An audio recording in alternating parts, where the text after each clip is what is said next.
Entries of dissolution. Dissolution का जो question आता है आजकल वो अकाउंट बनाने का नहीं आता, बल्कि आता है जनरल एंट्री करने का। क्वेश्चन होता बहुत सिंपल है, बट क्योंकि वो जनरल एंट्री होती है तो हम कुछ ना कुछ कोई ना कोई एक एंट्री छोड़ देते हैं। अब वो कैसे होते हैं, तो हमने जो डिसोल्यूशन की एंट्री है उनको दो पार्ट में डिवाइड किया है। आज की जो वीडियो है उसमें हम पार्ट 1 पढ़ेंगे। पार्ट 1 का मतलब ये कुछ ऐसे क्वेश्चंस हैं जहां पे आपको मिलेगा एक कंप्लीट क्वेश्चन, यानी कि जैसा आपकी बुक में है वो कंप्लीट क्वेश्चन मिलेगा और आपको बोला जाएगा कि उसके जनरल एंट्रीज करो। इसका जो पार्ट 2 आएगा वो स्पेसिफिकली जनरल एंट्री, यानी कि पार्ट 2 में जो वीडियो आएगी हमारी वो इस टाइप के क्वेश्चन है जहां आपको बैलेंस शीट वगैरह कुछ नहीं मिलती, सिर्फ पॉइंट्स में 1 2 3 4 5 6 7 इनकी जनरल एंट्री पोस्ट करने को मिलती है। तो इन दोनों टाइप्स में से मोस्ट प्रोबेबली ये वाला क्वेश्चन आपको मिलता है, बट ये वाला भी कभी कभी पूछ लिया जाता है, तो हम दोनों की तैयारी करेंगे। ध्यान में रखने वाली बात क्या है कि जब कंप्लीट क्वेश्चन की जनरल एंट्री पूछी जाएगी तो क्वेश्चन का जो लेवल होगा वो बहुत लो होता है। अगर अकाउंट बनाने को पूछा गया तो क्वेश्चन का लेवल भी हाई होगा और क्वेश्चन जाएगा भी बहुत लंबा, बट अगर जनरल एंट्री पूछी जाती है तो उसका लेवल बहुत लो होगा, इतना लो कि अगर आपने डिसोल्यूशन पढ़ा हुआ भी है तो आप अकाउंट फॉर्मेशन तो बहुत आराम से कर सकते हो। ठीक है, तो यहां पे हम देखते हैं किन किन चीजों की जनरल एंट्री होती है और किन किन चीजों की जनरल एंट्री नहीं होती है। तो सबसे पहले रियलाइजेशन बनाना सबको आता है। सारे थर्ड पार्टी सारे एसेट्स यहां ट्रांसफर होते हैं other than cash and bank. सारी थर्ड पार्टी लायबिलिटीज यहां ट्रांसफर होती है। एसेट्स की पेमेंट यहां होती है, लायबिलिटीज की पेमेंट यहां होती है। इसका जो बैलेंस होता है वो पार्टनर में डिस्ट्रीब्यूट हो जाता है, इधर प्रॉफिट और लॉस। अब ध्यान से सुनना, रियलाइजेशन अकाउंट के साथ साथ दो अकाउंट और बनते हैं। एक होता है पार्टनर्स कैपिटल और एक होता है बैंक या फिर कैश। अब रियलाइजेशन मुश्किल क्यों है? अगर सिर्फ इसकी जनरल एंट्री करने को पूछी जाए तो बहुत आराम से आंसर आ जाता है। हमने पहले अभी उसमें रिवैल्यूएशन की भी एंट्री सीखी थी, बट अगर बोला जाए कि कंप्लीट क्वेश्चन सॉल्व करना है तो प्रॉब्लम ये आती है कि यहां ये हो गया, ये भी हो गया। मैंने पार्टनर्स कैपिटल का बताया था कि कभी भी बैलेंस की एंट्री नहीं होती। बैलेंस शीट से बैलेंस उतारा टू बैलेंस सीडी या बाय बैलेंस सीडी बीडी, उसकी एंट्री कभी भी नहीं की जाती। सिर्फ ट्रांसफर की एंट्री होती है कि प्रॉफिट ट्रांसफर हो गया, जनरल रिजर्व बढ़ गया, उसकी एंट्री होती है। बट क्योंकि हम रिजोल्यूशन पढ़ रहे हैं, ये वाला जो अकाउंट होता है कैश और बैंक, इसका बैलेंस पेमेंट होता है किसको? पार्टनर्स कैपिटल को। ये सारी चीजें हम पढ़ चुके हैं कि लास्ट में पार्टनर्स कैपिटल का जो बैलेंस होता है वो उनको पेमेंट की जाती है या तो कैश से या फिर बैंक से। तो इन क्वेश्चनों में प्रॉब्लम ये आती है कि ये कंप्लीट हो जाता है बट ये नहीं हो पाता, और इसको करने के लिए हमें बनाना पड़ता है पूरा का पूरा अकाउंट। पर आज हम सीखेंगे कि बिना अकाउंट बनाए भी हम जनरल एंट्री कर सकते हैं और इसका बैलेंस पार्टनर्स में डिस्ट्रीब्यूट कर सकते हैं बहुत आराम से। किस तरीके से करना है यहां देखो, हम एक क्वेश्चन लेते हैं और उसको सीखते हैं। ध्यान से समझना, जनरल एंट्री बहुत तरीके से कही जाती है। देखो, एक तरीका होता है अकाउंट देख के एंट्री करना, जो कि हमने सिखाया था। एक जनरल हमारा तरीका होता है, हमने 3 अकाउंट पढ़े हैं, पर्सनल, रियल, नॉमिनल, उनको बेसिस में लेके भी हम जनरल एंट्री कर सकते हैं। आज हम दोनों बेसिस को देखेंगे, एक तो अकाउंट से जनरल एंट्री, सेकंड जो हमने 3 गोल्डन रूल्स पढ़े हैं उनके अकॉर्डिंग किस तरीके से जनरल एंट्री करी जाती है। तो आज जो हम क्वेश्चन करेंगे वो होने वाला है आपका question number 15, TS Grewal, page number 6.56। जिनके पास बुक नहीं है या आगे पीछे का एडिशन है वो अपनी स्क्रीन पर वो क्वेश्चन को देख सकते हैं। आप उस क्वेश्चन को देखो, है इजी, बट क्योंकि जनरल एंट्री करनी है इसलिए हमें वो कराने हैं। बहुत सिंपल सा क्वेश्चन है।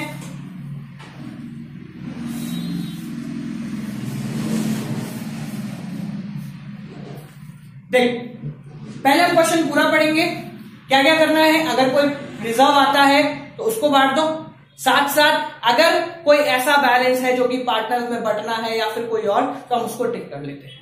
ठीक है, देखो एक बार पूरा रीड करते हैं। Capital account, creditor, employees provident fund. Guys, मैंने पहले भी बताया है कि employees provident fund will never distribute between the partners. हाँ, रियलाइजेशन है तो रियलाइजेशन में जाएगा और उसकी पेमेंट भी हो जाएगी। Land and building, machinery, debtor, cash, ये सारी चीजें। नेक्स्ट, फर्म डिसॉल्व हो रही है, लैंड एंड बिल्डिंग रियलाइज हुई, डेटर रियलाइज हुए हैं, बैड डेब्ट्स वगैरह, अनरिकॉर्डेड इन्वेस्टमेंट, विशाल, क्रेडिटर्स, वही सारी नॉर्मल चीजें जो हमें यहां पे करनी है। स्टार्ट करें। देखो रियलाइजेशन में क्या किया जाता है, ध्यान सुनना पहले जो मैं बोल रहा हूं। सारे एसेट्स बंद करने, सारे एसेट्स बंद किए जाते हैं। तो यहां ध्यान से समझना है इस चीज को।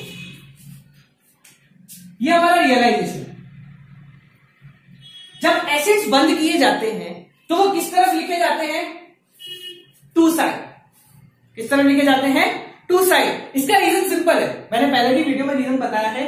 क्या है कि assets always have debit balance. Assets always have debit balance. तो जब एसेट्स को बंद करना है तो एसेट्स को क्या कर दो, क्रेडिट, यानी कि टू एसेट्स, और डेबिट में किसको लिख देंगे, रियलाइजेशन। समझ में आया। तो हमने यहां टू में क्यों लिखा जाता है, क्योंकि हम एसेट्स के अकाउंट को बंद कर रहे हैं। तो जब हम बंद करते हैं तो एसेट्स डेबिट होते हैं, तो बंद करते टाइम क्या हो जाते हैं, क्रेडिट। ये हमारा कौन सा गोल्डन रूल्स ऑफ अकाउंट्स है। Debit what comes in, credit what goes out. ठीक है। तो मैंने रियलाइजेशन कैसे समझाया था गाइस, कि रियलाइजेशन अकाउंट एक ऐसा कमरा है जहां पे जब हम कंपनी बंद करते हैं सारे एसेट्स उठा के उस कमरे में बंद कर देते हैं। ठीक है, सारी लायबिलिटी उठा के उस कमरे में बंद कर देते हैं। ठीक है, तो ध्यान से समझना। हम पहले क्या कर रहे हैं, सारे एसेट्स उठा के बाहर रख रहे हैं। अब देखो समझना ध्यान से, क्या क्या है, लैंड एंड बिल्डिंग, मशीनरी और डेटर्स। तो यहां पहले लिख सकते हैं हम लैंड एंड बिल्डिंग, फिर अगली एंट्री हो जाएगी land and building to debtors, फिर अगली एंट्री हो जाएगी रियलाइजेशन टू मशीनरी। अब समझो इस चीज को, यही करते हैं। सबसे पहले सारे एसेट्स ट्रांसफर करें, सारी लायबिलिटी ट्रांसफर करें। अब समझना, अगर हम इस तरीके से क्वेश्चन करेंगे तो उसके दो डिसएडवांटेजेस हैं। पहला डिसएडवांटेज, नंबर ऑफ एंट्रीज बहुत हो जाएंगे। सेकंड डिसएडवांटेज, हम कभी भी इसका बैलेंस निकाल नहीं पाएंगे और बहुत कंफ्यूजन होगा। तो हम क्या करेंगे, ध्यान समझो। हम इन 3 एंट्री को करने से अच्छा है हम सिर्फ एक एंट्री कर रहे हैं। सारे एसेट्स एक साथ ट्रांसफर होंगे, या to land and building, to debtors, to machinery. तो हम रियलाइजेशन को डेबिट करके सारे एसेट्स को एक साथ ट्रांसफर कर देते हैं, टू डेटर्स, टू मशीन। ठीक है, तीनों का अमाउंट लिखे, 4 लाख, 2 लाख 22,000 और 3 लाख। 4 लाख, 2 लाख 22,000 और 3 लाख। और इन तीनों का अमाउंट इकट्ठा करके हम डाल देते हैं रियलाइजेशन में। 4 और 6 और 3 9 लाख 22,000 रुपए कहां गए, रियलाइजेशन। ठीक है, तो हम क्या कर रहे हैं, क्योंकि एसेट्स को ट्रांसफर करा, सारी एंट्री यही होती है एसेट्स ट्रांसफर की, तो हमने सबकी मिला के एक एंट्री कर दी। इससे एंट्री का अमाउंट भी छोटा हुआ और फ्यूचर में हमारी कैलकुलेशन भी इजी होगी। नेक्स्ट देखो, लायबिलिटीज को ट्रांसफर करते हैं। सबसे पहला कैपिटल, कभी ट्रांसफर नहीं होता। क्रेडिटर्स और एम्प्लॉइज प्रोविडेंट फंड यहां ट्रांसफर होंगे बाय साइड में। क्यों होते हैं, because liability has credit balance, और जब लायबिलिटी बंद होंगी तो उनको हमें करना पड़ेगा डेबिट। तो यहां देखो, creditors, employees provident fund to realisation. Simple. कितना कितना है, 179 और 21। ठीक है, तो 179 और 20। सिंपल। अब पेमेंट की बारी आती है। देखो, लैंड एंड बिल्डिंग रियलाइजेस 430। अब देखो, हमने पूरे कमरे में एसेट्स भी डाल दिए, लायबिलिटी भी डाल दी। अब हम क्या कर रहे हैं, इनको बेचने का काम कर रहे हैं। तो जब हम बेचेंगे, अब वो कमरा बंद है, उस कमरे में सिर्फ कबाड़ पड़ा हुआ है। अब हम उस कबाड़ को बेचेंगे तो हम कबाड़ के नाम से एंट्री नहीं करेंगे, हम सिर्फ पैसे से मतलब रखेंगे कि पैसे आए हैं। तो पैसे आए तो डेबिट, पैसे गए तो क्रेडिट। तो लैंड एंड बिल्डिंग एसेट्स जब बेचे तो पैसे आएंगे, तो पैसे डेबिट, यानी बैंक अकाउंट डेबिट टू। क्यों आए, क्योंकि मैंने वो कबाड़ बेचा। कबाड़ कौन से कमरे में पड़ा था, रियलाइजेशन नाम के कमरे में वो कबाड़ पड़ा था। कितने में गया कबाड़, कितने, उसकी एक्चुअल कीमत कितनी है उससे कोई लेना देना, क्योंकि कंपनी बंद हो रही है। तो देखो कहां आया, वो यहां आता है बाय साइड में। देख लो, सेम एंट्री यहां पे होगी। ठीक है, आगे देखो। नेक्स्ट है debtor realise 25,000 with interest and 1000 were recovered from debtors. Debtor थे 1,25,000 में गए, 2,25,000 में गए हैं और 1,000 रुपए रिकवर हुआ है। तो रियलाइजेशन में सिर्फ पैसे से मतलब है। तो दूसरा कबाड़ बेचा 2,25,000 प्लस 1,000, तो दूसरे कबाड़ से कितने मिले? 2,26,000। तो यहां एंट्री क्या हो जाएगी? Bank account debit to realisation 2,26,000। ठीक है, आगे देखो नेक्स्ट क्या है। There was an unrecorded investment which was sold for 25,000। एक अनरिकॉर्डेड इन्वेस्टमेंट था जिसको हमने 25,000 में बेच दिया। पैसे से मतलब है पैसा आ रहा है, तो same entry bank account debit to realisation कितने से हो गई? 25,000 से। ठीक है, लास्ट कुछ एंट्री और रह गई है, वो और करते हैं। विशाल टुक ओवर मशीनरी एट 2,80,000 रुपए इन कैश। कैश में वो मशीनरी ले गया। तो अगर कैश में लेके गया है तो हमें कोई मतलब नहीं है कि विकास था कि मुकेश था कि राम था, तो हम सिर्फ कैश की एंट्री करेंगे। Bank account debit to realisation कितने से एंट्री हो गई? कितने में ले गया वो? 2,80,000 रुपए में वो ले गया। ठीक है, सिंपल है। नेक्स्ट देखो, उसके बाद 50% of the creditor were paid 40,000 less in full settlement and the remaining creditor were paid full. यानी जितने भी क्रेडिटर्स थे उनका आधा पैसा 4,000 रुपए कम में मिला और बाकियों को पूरा दे दिया। क्रेडिटर कितने थे? 1,79,000। इनमें से आधे, इसका आधा कितना हो गया? आधा करें तो 1,79,000 डिवाइडेड बाय 2 कितनी बार में जाता है? 2 8 जा 16, 1 बचा 9 500। तो 2 टुकड़े हुए ऐसे ऐसे, इसमें से एक टुकड़े को 4,000 रुपए कम मिले, यानी ये बिका इतने में 85,500 में, और बाकी जो दूसरा था वो पूरे के पूरे 89 में गया, 89,500 में। तो इन टोटल पेमेंट हमने कितनी करी? इन दोनों को जोड़ा तो 1,70,000। पैसा जा रहा है, पैसा जा रहा है। तो जब पैसा जाएगा तो हम कहां लिखेंगे? हम लिखेंगे टू साइड में क्रेडिट व्हाट गोज आउट। तो realisation account debit to bank कितने से? 1,75,000। ठीक है, हो गई सारी एंट्री खत्म। अब देखो, मैंने पहले भी समझाया है, इन केस ऑफ रियलाइजेशन हम हमेशा ये देखते हैं कि कोई ऐसी लायबिलिटी जिसका पेमेंट करना था पर पेमेंट नहीं हुआ। यहां देखो कि कोई एक ऐसी लायबिलिटी है क्या जिसका पेमेंट करना है और पेमेंट नहीं किया गया। ठीक है, देखो दो यहां पर हमने ट्रांसफर करे हैं, एक क्रेडिटर और एक एम्प्लॉयज प्रोविडेंट फंड। क्रेडिटर्स का पूरा पेमेंट हो चुका है, एम्प्लॉयज प्रोविडेंट फंड का पेमेंट नहीं किया गया। तो कोई लायबिलिटी जिसका पेमेंट नहीं किया जाता हम उसका फुल पेमेंट करते हैं। तो यहां पे एक एंट्री और हो जाएगी, realisation to bank employees provident fund की कितनी हो गई? पूरे 21,000 से यहां पे एंट्री हो गई। ठीक है, अब यहां समझो, अब निकालते हैं इसका बैलेंस। अब एक चीज, अब यहां सबसे बड़ा कंफ्यूजन क्या है कि भाई मैंने इनकी एंट्री क्यों अलग अलग करी? यहां पे सब same entry, bank to realisation, bank to realisation, bank to realisation, तो इनकी अलग अलग क्यों करी? इनकी अलग अलग इसलिए की गई है क्योंकि भाई अलग अलग पॉइंट्स हैं। मैं इनको कंबाइन तो कर सकता हूं बट फिर एग्जामिनर मार्क्स काट सकता है, ये जरूरी नहीं है काटेगा, काट सकता है। तो हम उससे काटने की जगह क्यों दें, इसलिए हमने ये एंट्री अलग अलग करी है। ये मिक्स कर सकते हैं क्योंकि ट्रांसफर हो रहा है, पर ये अलग अलग है तो हमें दिखाना पड़ेगा कि अलग अलग है। हम निकालें इसका बैलेंस, तो देखो कैसे निकालते हैं इस बैलेंस, मैंने पहले भी सिखाया पिछली वीडियो में। ये देखो कि रियलाइजेशन कितनी बार डेबिट हुआ है। ये रहा डेबिट कितना, यहां देखो रफ में 9,22,000, और डेबिट कहां है?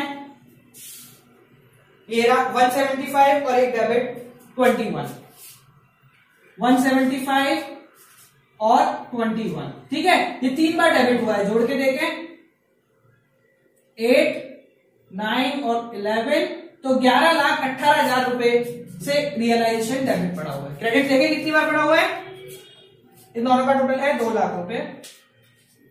तो एक बार 2 लाख, दूसरी बार 4,30,000, तीसरी बार 2,26,000, चौथी बार 25,000, उसके बाद 2,80,000।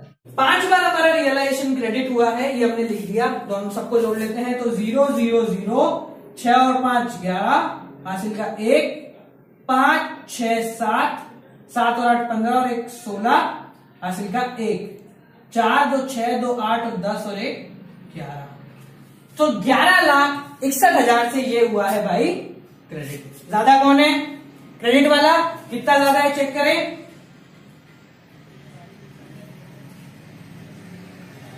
क्रेडिट वाला हमारा ज्यादा है 43,000 से।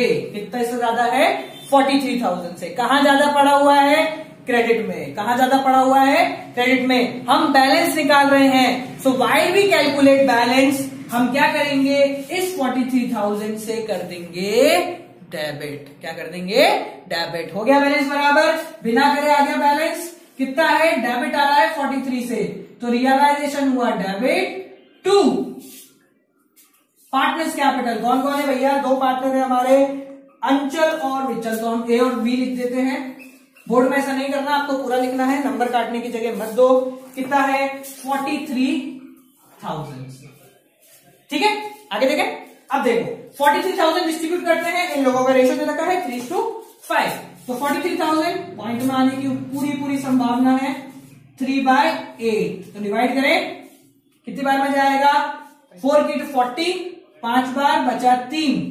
30 आता है क्या? 24। कितनी बार में? 3 बार में, बचा कितना? 6।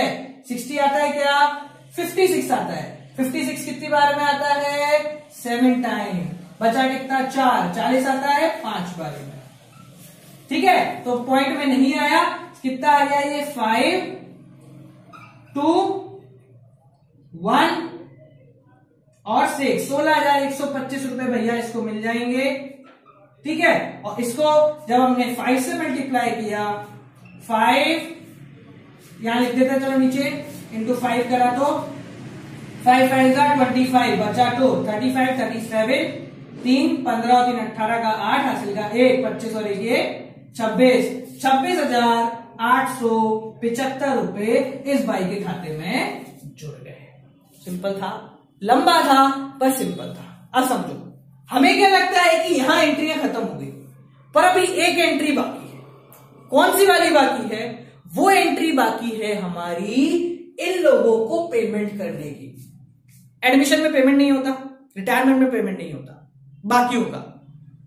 जब डिसोल्यूशन होता है तो इन सबको पेमेंट मिलता है। कितना पेमेंट मिलता है? जितना इनके कैपिटल अकाउंट में बैलेंस पड़ा होता है। तो हमें अभी एक चीज, लास्ट चीज निकालनी है कि इनके कैपिटल अकाउंट में कितना बैलेंस पड़ा हुआ है। तो कैसे देखेंगे? देखो ध्यान से समझना। इनका पहले बैलेंस लिखा हुआ है 3 लाख और 5 लाख। ठीक है, अलग अलग लिखते देखो, 3 लाख और 5 लाख। अब ये लोग कोई भी एसेट्स या लायबिलिटी नहीं ले गए, कोई भी नहीं ले गए। अगर ले जाते तो, अगर एसेट्स ले गए तो हम इसमें से माइनस करते, लायबिलिटी ले गए तो जोड़ देते। इनको बस रियलाइजेशन का प्रॉफिट मिला है। कितना मिला है? इसको मिला है ये, इसको मिला है ये, तो इसमें जोड़ देंगे और इसमें जोड़ देंगे इतना। और तो कुछ नहीं है इनके हक का, 2 ही चीजें हक की हैं। तो 3,16,125 रुपए इसको मिलेंगे और 5,26,875 रुपए ये भाई को मिलेंगे। इतना इतना पैसा दोनों को मिल जाएगा। तो फाइनल एंट्री पेमेंट करने की, पैसा ये लोग लेके चले जाएंगे, तो ये क्या हो जाएंगे? वो पैसा क्या हो जाएगा? Credit. Credit what goes out. तो टू बैंक और डेबिट में क्या आ गया? ये दोनों ले जा रहे हैं, तो ए और बी कितना ले जा रहे हैं? 3,16,125 रुपए ये ले जा रहा है, 5,26,875 रुपए ये ले जा रहा है। दोनों का जोड़ा 8,43,000 रुपए यहां पे आ जाते हैं। हुआ हमारा एक कंप्लीट क्वेश्चन। इसको ध्यान से देखो, हमने ये हमारी फाइनल एंट्री थी। अब समझो, कुछ चीज आपको समझानी है, ध्यान से समझना। पहली चीज तो ये, जनरल एंट्री गोल्डन रूल से भी हो सकती है, अकाउंट फॉर्मेशन से भी हो सकती है। हम अकाउंट फॉर्मेशन से इसलिए बताते हैं क्योंकि हमने 12th में मोस्टली अकाउंट फॉर्मेशन ही पढ़ा हुआ है, ठीक है। हम अकाउंट से जनरल एंट्री भी लिख सकते हैं, जनरल एंट्री से भी अकाउंट किया जा सकता है। नेक्स्ट चीज क्या है कि गाइस ये जो है ना, ये ध्यान में रखने वाली बात है। क्यों? क्योंकि ये ऐसी चीज है जो हम छोड़ देते हैं, क्योंकि एडमिशन की एंट्री में कभी भी ये नहीं होता, रिटायरमेंट की में कभी नहीं होता, बट डिसोल्यूशन की में ये होता है और इसलिए मार्क्स खत्म। ये एंट्री आपको कैसे करनी है? नॉर्मली अकाउंट के फॉर्मेट में करनी है। सबके नीचे क्या लिखते हैं? नरेशन लिखने हैं। नरेशन की कोई मार्क्स नहीं होते, पर नहीं लिखोगे तो कट जाएंगे। नरेशन के कोई मार्क्स नहीं होते, पर नहीं लिखोगे तो कट जाएंगे, इसलिए नरेशन लिखना जरूरी है, ठीक है। तो ये था हमारा कंप्लीट क्वेश्चन। समझ में आ गया हमने कैसे बिना अकाउंट बनाए इनका बैलेंस निकाल दिया। तो क्वेश्चन बहुत सिंपल था। अगर हम इसको अकाउंट बना के करते तो हार्डली 10 मिनट लगते, पर अगर जनरल एंट्री का क्वेश्चन आता है रियलाइजेशन में तो मान के चलो बहुत सिंपल है, और अगर अकाउंट फॉर्मेशन का आता है तो थोड़ा सा टिपिकल हो जाता है। तो गाइस ये थी हमारी video number 132, general entry of dissolution part 1। इसके बाद पार्ट 2 देखेंगे, इसमें नॉर्मली कुछ जनरल एंट्रीज करेंगे जहां पर हमें इतना सब करने की कोई रिक्वायरमेंट नहीं होगी। सो गाइस ये थी हमारी आज की वीडियो। इसके बाद पार्ट 2 देखेंगे और बाकी चीजें देखेंगे जो कि हमारी बाकी रह जाती हैं। So guys this is it for today's video. Keep on watching accounts Adda. Do like, comment, share and